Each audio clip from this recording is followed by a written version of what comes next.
बरूथिनी एकादशी वैशाख कृष्ण पक्ष। अर्जुन बोले, हे भगवान, वैशाख मास के कृष्ण पक्ष की एकादशी का क्या नाम है तथा उसकी विधि क्या है और उससे कौन से फल की प्राप्ति होती है, सो कृपा पूर्वक विस्तार से कहिए।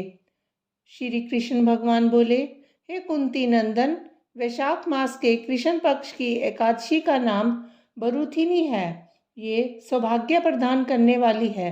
इसका व्रत करने से मनुष्य के सभी पाप नष्ट हो जाते हैं। यदि इस व्रत को दुखी सधवा स्त्री करती है तो उसे सौभाग्य मिलता है।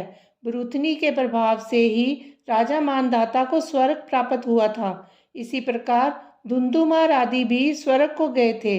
बरूथिनी एकादशी के व्रत का फल 10 सहस्र वर्ष तपस्या करने के फल के बराबर है।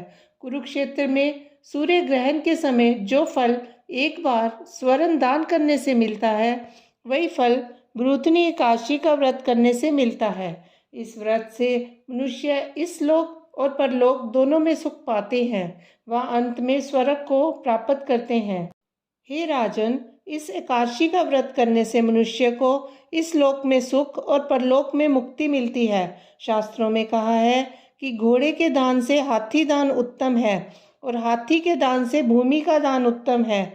उससे उत्तम तिलों का दान है, तिल से उत्तम है सोने का दान और सोने के दान से अन्न दान उत्तम है।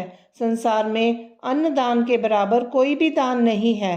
अन्न दान से पितृ, देवता, मनुष्य आदि सब तृप्त हो जाते हैं। शास्त्रों में कन्यादान अन्नदान के बराबर माना जाता है। बरूथिनी एकादशी के व्रत से अन्न तथा कन्यादान दोनों उत्तम दानों का फल मिलता है। जो मनुष्य लोभ के वश में होकर कन्या का धन ले लेते हैं या आलस्य और कामचोरी के कारण कन्या के धन का भक्षण करते हैं, वे प्रलय के अंत तक नरक में पड़े रहते हैं या उनको अगले जन्म में बिलाव का जन्म भोगना पड़ता है। जो मनुष्य प्रेम से एवं यज्ञ सहित कन्यादान करते हैं, उनके पुण्य को चित्रगुप्त भी लिखने में असमर्थ हो जाते हैं। जो मनुष्य इस बरूथिनी एकादशी का व्रत करते हैं, उनको कन्यादान का फल मिलता है।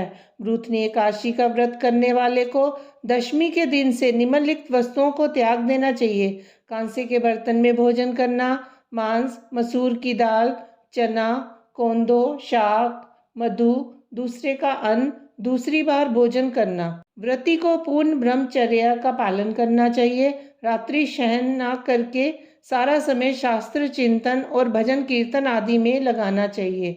दूसरों की निंदा तथा दुष्ट और पापी लोगों की संगत भी नहीं करनी चाहिए। क्रोध करना या असत्य बोलना भी वर्जित है। तेल और अन्न भक्षण भी वर्जित माना गया है।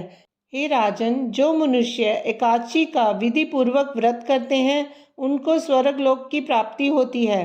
अतः मनुष्य को पापों से डरना चाहिए। इस व्रत के महात्म्य को पढ़ने से 1 सहस्र गोदान का फल प्राप्त होता है। इसका फल गंगा स्नान करने के फल से भी अधिक है।